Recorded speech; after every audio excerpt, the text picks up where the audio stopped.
અમરેલીના ધારાસભ્ય કૌશિક વેકરિયાની કાર્યાલય ખાતે ઈ-કેવાયસી કેમ્પનું આયોજન કરવામાં આવેલું છે। અમરેલીમાં ધારાસભ્ય કૌશિક વેકરિયાના કાર્યાલયે ઈ-કેવાયસી કેમ્પનું આયોજન કરવામાં આવેલું હતું। અમરેલીના ધારાસભ્ય કૌશિક વેકરિયાના કર્તવ્યમ કાર્યાલયે ઈ-કેવાયસી અને વડીલો માટે આયુષ્યમાન વયવંદના કાર્ડ કેમ્પનું આયોજન કરવામાં આવ્યું। આ કેમ્પ 30 નવેમ્બર અને 1 ડિસેમ્બરના રોજ આયોજિત કરવામાં આવેલો છે।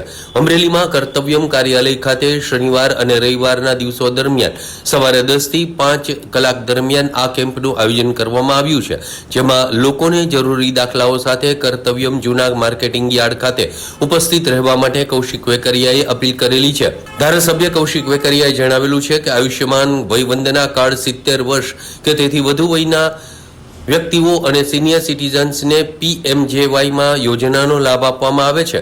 આયુષ્યમાન વયવંદના કાર્ડ કઢાવવા માટે ફક્ત આધાર કાર્ડની જરૂરિયાત છે।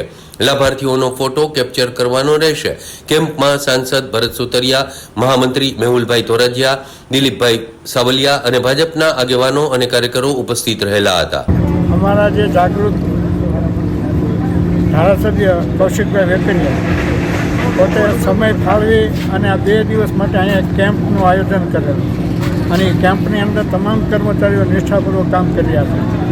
આ દાખલા તરીકે મારા ધર્મપત્ની છે, એ અકસ્માતનો ભોગ બન્યા એને કારણે એ પગથિયા ચડી શકે એમ નહોતા, એટલે અહીંયા નીચે આ બધી જ કાર્યવાહી કરવા માટેની એમણે વ્યવસ્થા કરી। આવા પ્રજાવત્સલ અને લોકહિતના કાર્યો કરવાવાળા આવા ધારાસભ્યો અમને રહ્યા છે, એ અમારું અમરેલીનું ગૌરવ છે।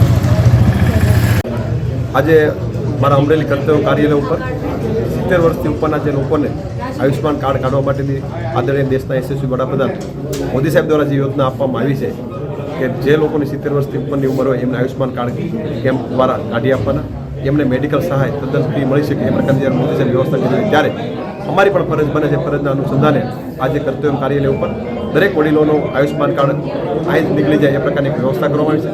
સાથોસાથ ઈ-કેવાયસીની પણ વ્યવસ્થા કરવામાં આવી છે અને મોટી સંખ્યામાં વડીલો આનો લાભ લઈ રહ્યા છે। ખાસ કરીને દેશના યશસ્વી વડાપ્રધાન મોદી સાહેબનો હૃદયથી આભાર માનું છું કે વડીલો માટેનો આવો સુંદર એક યોજના બનાવવા બદલ દેશના વડાપ્રધાન મોદી સાહેબને હૃદયપૂર્વકની શુભકામના પણ પાઠવું છું।